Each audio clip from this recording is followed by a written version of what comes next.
Hey everybody, welcome to Tonaltrends Spotter Syncs. Today we're going to do Oh Pretty Woman by Roy Orbison. And it's a pretty fast song, so it's got a lot in it, so I'm going to give a bigger than usual preamble to it before we get going. So yeah, Roy Orbison, Billy Dees wrote it. Came out August 1964, and spent 15 weeks at #1 for their trouble. And I guess they probably wrote it in July, because legend has it that they wrote it his wife is going shopping and she's like, give me some money, and one of them was like, pretty woman doesn't need any money, and then Roy Orbison of course is like, pretty woman, lightning, and by the time she was back from shopping, they'd written the whole song already, and then they had to record within a week, and they got it to the radio the next week after that. So just goes to show, sometimes the best pop tunes just come from a spark that you just have to finish, because you're afraid you're going to lose it or something. All right, this very cool song was in 2 keys, A and C, and it only goes to C major for this little tiny bit right here, and then it goes back to A after the bridge. And it's about 126 beats per minute, a little faster than your average song. Mostly in 4/4, but there's a 2/4 measure right here in the verse, pretty slick. We'll check that out later. And it's radio friendly, 2 minutes and 55 seconds. Okay, chords. This might look pretty messy, but there's really only 4 chords per section. It's more about how they use them than them being like fancy chords themselves. So we got 5 chord. When we're at E, a lot of E's, a lot of A's. A is the 1 chord. F sharp minor, that's the 6 chord. D is the 4 chord. Just the most popular chords that people use in music usually. When we're in C, we got a 2 chord in there. G is the 5, C is the 1 we finally get to, A is the 6. These are all diatonic chords, nothing crazy, besides the modulations. The A actually is in C, that's a 6 chord, a secondary chord. So you could say that happens through the modulation, but anyway, that's boring, let's move on. Okay, so form. Intro is the hook, and then they get to the verse, another hook, another verse, another hook. And then they got the bridge, which modulates to C again. And then there's P. P is just kind of something you say like pre. It's like pre-chorus, pre-hook in this case. It's just like when you run out of letters in the verse, chorus, bridge, form, talking about forms kind of thing, you just call it pre. So you could also call it a second bridge. People would know what you're talking about if you call it a second bridge. I just like having different letters, I guess. So P. There's a hook, another verse, and the outro, which is pretty cool, where he kind of word paints and tells a story. We'll get to that. If you need something less complicated than this, just call it A, B, A, B, A, C, D, A, B, and then E, which makes more sense. Maybe we should just talk about that way. The chop of beats. Okay, so we got 4 measures in between. 1.5 measures. Pretty cool.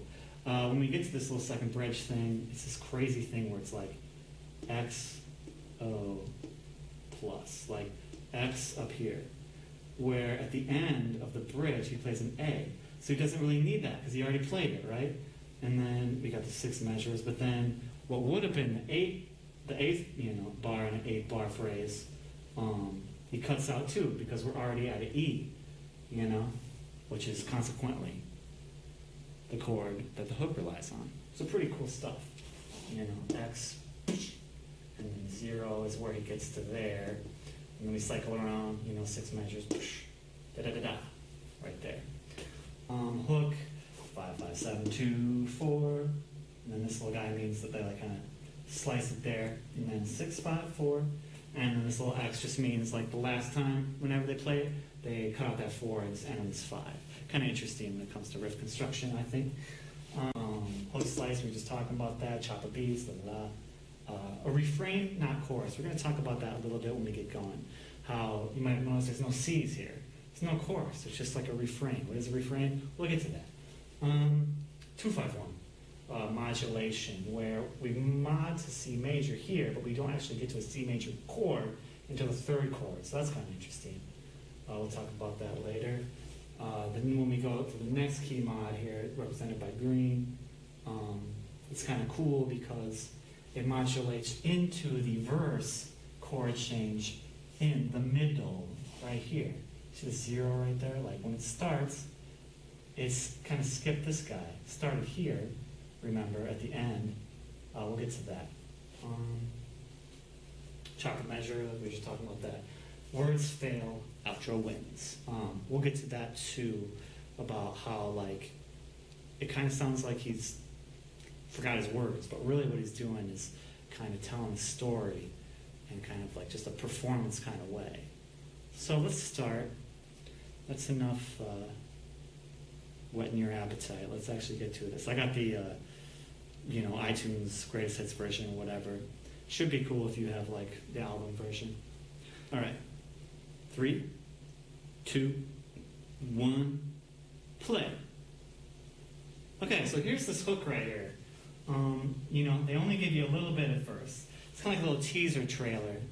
So that way, when they give you the rest, it's just like you're getting a little bit extra. So you should try that sometime with like a hook.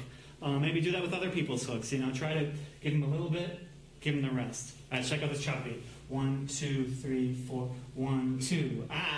Pretty slick, right? I bet you never noticed that before. He just chops 2 beats out. Pretty cool stuff. Back to the hook. I don't really have anything new to add to this right now, just that they cut out that 4 that time. Okay, let's talk a little about this refrain, not a chorus. You don't need a chorus in a song. I know, mind explosion, right? Sometimes if you just come up with like a refrain, even if it's just 2 words, pretty woman, you get it in there a lot. I mean, he says pretty woman in every single part of the form, except for the D, the second bridge. It's the only time he doesn't say pretty woman, so try it sometime. Here comes the modulation. D minor, G, C. We finally get there, the 3rd chord, to the C major tonality. C. And then he stays on the C there. That's a C right there. Second time, D, G. Okay, so watch what's coming up here pretty quick about how this next modulation happens. It's going to go by fast, quick. G, C. Okay, instead of an A minor, he plays A major, which is this key, getting right into the middle of the chord. You hardly notice it happen. A, F, D. And there would be an extra measure, but because since it's E, and that's the same chord as the hook, he goes there early. So yeah, ga ga ga ga. Pretty cool. 6 measure idea. So where are we now? Last verse. When I first heard this, I kind of thought that maybe he was just being lazy or they were under a deadline or something, because the lyrics just get really But what I realized is he's telling a story. That woman is so beautiful that he just can't think of anything intelligent to say. He's he's walking away. I mean, she's that pretty. And then check out this here coming up, how it just drops out. And it's just the drums. And then the hook comes back in like a little glimmer of hope, And then they're going to add the bass a little bit when she comes back. So yeah, as she's coming back, so are the instruments. See how that works? It's pretty cool, right?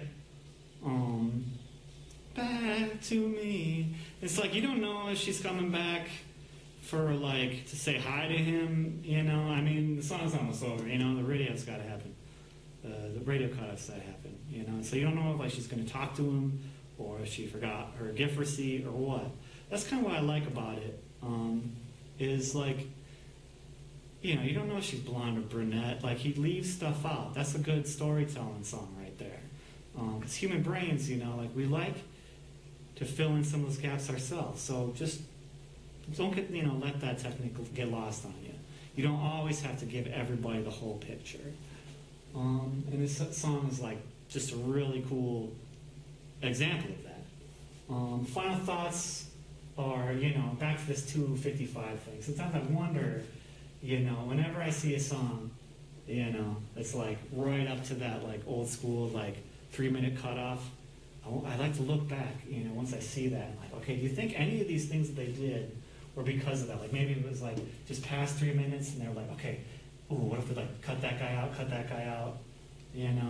Well, I don't know. That's probably not how it happened, but I like to think about that sort of thing, just in case. Or maybe the outro. Maybe that happened. Maybe because they got they weren't up to the 3-minute mark yet, and they're well, how can we extend the song. So maybe Roy was like, well, let's, I haven't really finished the lyrics for the third verse yet. Maybe I can just, tell a little story with it or something.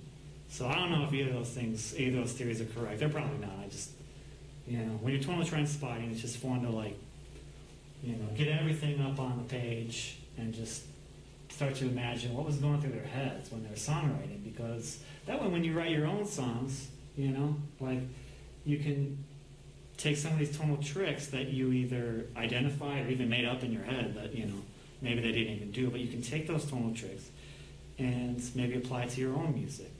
So, anyways, thanks so much for visiting the Tonal Trends Spotter Syncs blog, and we'll see you at the next one. Stick around.